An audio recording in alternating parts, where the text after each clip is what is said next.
છેલ્લા 4 દિવસથી રાજપીપળા સહિત સમગ્ર નર્મદા જિલ્લામાં ધુમ્મસનો માહોલ જોવા. જો કે આજે ધુમ્મસની માત્રા સૌથી વધારે રાજપીપળામાં જોવા. વહેલી સવારે રાજપીપળામાં એટલું તો ગાઢ ધુમ્મસ હતું કે 5 ફૂટ દૂર વ્યક્તિ સામે વાળી વ્યક્તિને જોઈ શકાતી નહોતી. છેલ્લા 4 દિવસથી રાજપીપળા સહિત સમગ્ર નર્મદા જિલ્લામાં ધુમ્મસનો માહોલ જોવા.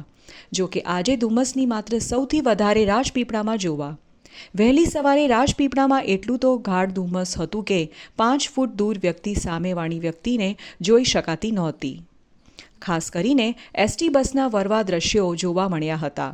ધુમ્મસને કારણે ભેજ અને ઠંડીનું પ્રમાણ વધારે હોવાને લીધે બસોમાં પ્રવાસીઓની સંખ્યામાં ઘટાડો જોવા મળ્યો હતો.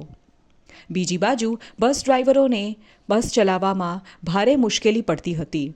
ગાઢ ધુમ્મસ હોવાના કારણે વાહનો ધીમે ચાલતા હોવાથી બસો મોડી પહોંચતી પણ જોવા મળી હતી. આ તરફ રાજપીપળામાં આજે મોસમનો સૌથી ઠંડો દિવસ રહ્યો. ઠંડીની ભારે અસરને કારણે રાજપીપળાનું જનજીવન ખોરવાઈ ગયું હતું. લોકો મોડી સવાર સુધી બારી બારણા બંધ કરીને ઘરમાં પુરાઈ રહેલા જોવા મળતા હતા. રાજપીપળામાં આજે વહેલી સવારે 14થી 15 ડિગ્રી તાપમાનનો પારો નીચો ગગડ્યો હતો. મોર્નિંગ વોકમાં ચાલવાવાળાઓની સંખ્યામાં પણ ઘટાડો જોવા મળ્યો હતો. ઠંડીને કારણે બજારોમાં ઘરાકી પણ ઓછી જોવા મળી. વાહનો પણ ઓછા જોવા મળતા હોવાથી રસ્તા સુમસામ જોવા મળ્યા હતા. રાજપીપળામાં છેલ્લા 3-4 દિવસથી ધુમ્મસનું દ્રશ્ય જોવા મળી રહ્યું છે. આજે ધુમ્મસની માત્રામાં ખૂબ વધારો થયો છે. આજે રાજપીપળામાં વહેલી સવારથી ગાઢ ધુમ્મસ જોવા મળ્યું છે.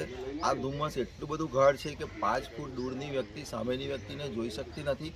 ખાસ કરીને એસટી બસ સ્ટેશનના દ્રશ્યો જુઓ તો પ્રવાસીઓની સંખ્યા ઘટી ગઈ છે અને બસો પણ મોડી ઉપડી રહી છે. ડ્રાઈવરોનું કહેવું છે કે અમને વાહન ચલાવવામાં ભારે મુશ્કેલી પડી રહી છે. ઠંડીનું પ્રમાણ પણ વધ્યું છે, ભેજનું પ્રમાણ પણ વધ્યું છે. એની સામે ધુમ્મસનું પ્રમાણ પણ વધતા રાજપીપળામાં જનજીવન ખોરવાઈ ગયું છે. દીપક જગતાપ, રાજપીપળા.